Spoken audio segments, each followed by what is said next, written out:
Bilang ng aspirants sa Pangasinan na naghain ng COC umabot na sa mahigit 40,000. Narito ang report. Umabot na sa 27,239 ang bilang ng mga naghain ng kandidatura sa 2023 Barangay and Sangguniang Kabataan Elections sa probinsya ng Pangasinan. Batay ito sa record ng Pangasinan Provincial COMELEC mula August 28 at 29. So far so good naman yung pag-order pag-usapan, no, okay naman. Yun lang unang araw kasi 28 holiday, may yun lang ang date na may 8. Yun sa period, kaya dinumog tayo dun the first day. But ngayon, yesterday and until now, may okay na, moderate na yung mga dumarating. Inaasahan pa raw ng COMELEC na dadagsain ang filing of COC sa huling araw ng paghain sa September 2.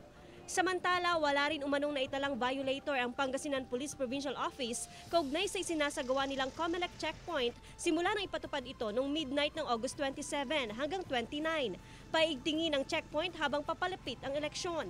Every time na kayo po ay nalalapit na dadaan sa ating mga checkpoints, please always turn on the lights of your cabin, yung ilaw niyo po sa loob ng sasakyan. Then pagtapat po doon sa ating mga checkpoint officers, paki-roll down po ang bintana, and plain view lamang po. At saka wag po kayong matakot, ang kapulisan niyo po dito sa lalawigan ay mapagkakatiwalaan po.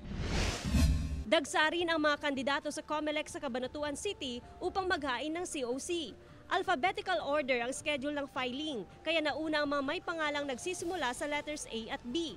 Nagpaalala ang COMELEC sa mga kakandidato na sundin ang patakaran sa barangay at sangguniang kabataan election period.